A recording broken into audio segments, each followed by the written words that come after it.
Hello friends, आज हम लोग बात करेंगे एक बड़े ही ज्वलन टॉपिक पे। यह है वोक कल्चर। क्या है वोक कल्चर? आपको बताते हुए मुझे निश्चित रूप से यह गंभीर चिंता का विषय लग रहा है कि जिस तरह के थ्रेट्स स्पेशली हमारे सोसाइटी के लिए खड़े हो रहे हैं, उससे निपटना, उसका सामना करना, उस चुनौती को से निपटना प्रत्येक भारतीय का बहुत ही कटिबद्ध प्रयास होगा तो इस समस्या से निपटा जा सकता है। आपको बताते चलें, अभी कल सुप्रीम कोर्ट का एक डिसीजन आया। इसमें सुप्रीम कोर्ट ने कहा है कि दरअसल हमारा समाज जो शिक्षक है उसकी उपेक्षा कर रहा है। भारतीय समाज में शिक्षक को यथेष्ट महत्व नहीं मिल रहा है। स्पेशली यह सरकार के पार्ट पे सुप्रीम कोर्ट ने एक चिंता व्यक्त की है। आप विचार करिए कि यह कौन सा तरीका है जिसमें बड़े प्लान्ड तरीके से शिक्षक को उसके सम्मान से, उसके प्रतिष्ठा से च्युत किया जा रहा है, अलग किया जा रहा है।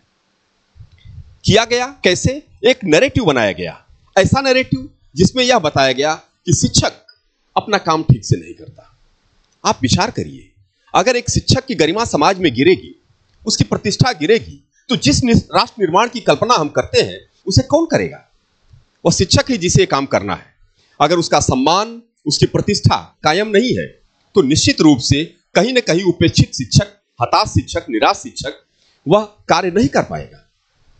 एक विचार करने की चीज है। आप जरा देखिए, विगत दिनों एक YouTube चैनल पे इस तरह का एक प्रस्तोता आया जिसे कोई इलाहाबादिया के नाम से, आई डोंट नो, बड़ा उसका एग्जैक्टली नेम मुझे नहीं याद है, कोई रणबीर इलाहाबादिया या रणधीर इलाहाबादिया है, जो एक ऐसे कंटेंट को लेके आया था जिस कंटेंट ने भूचाल सा बना दिया था।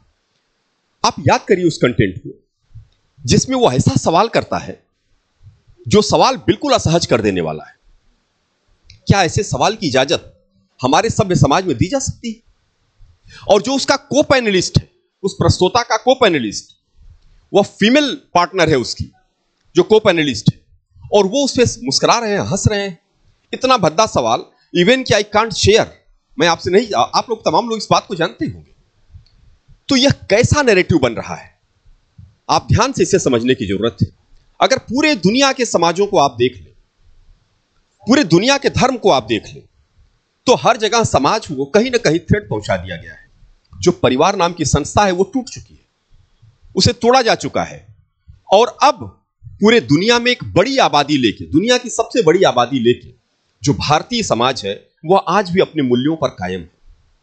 और यहां परिवार नामक संस्था खूब अच्छे से काम कर रही है। अब यहां का परिवार जब तक नहीं टूटेगा तो वही जिस वोक कल्चर की बात हम कर रहे हैं वह फैलेगा कैसे? और वह फैलेगा नहीं तो कुछ लोग, एक बड़ा ही संगठित गिरोह है ऐसे लोगों का जो बड़े पैमाने पर इसके लिए स्पॉन्सर कर रहे हैं। आप नाम सुनते होंगे, जो जॉर्ज सोरोस जैसे लोग हैं, उसमें लाखों करोड़ों बिलियन डॉलर रुपया खर्च कर रहे हैं। वह क्यों खर्च कर रहे हैं?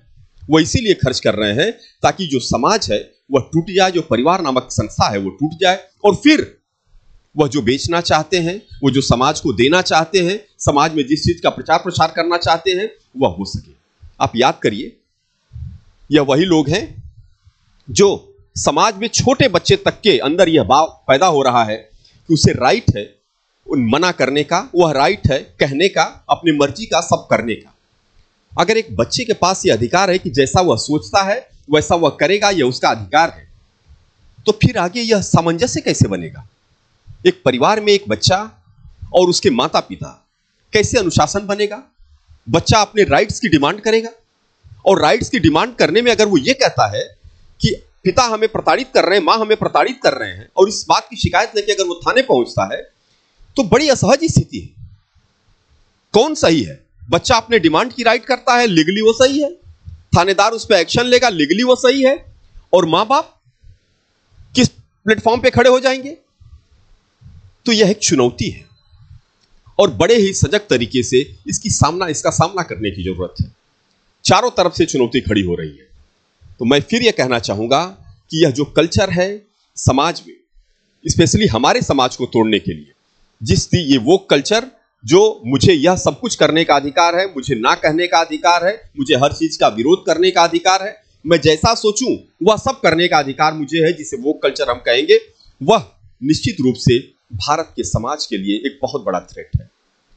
मैं फिर यह कहूंगा कि यह चिंता का विषय है और हर वह जिम्मेदार व्यक्ति जो समझता है कि इसे बचाना है, वह निश्चित रूप से इसके लिए प्रयास करे। Thank you.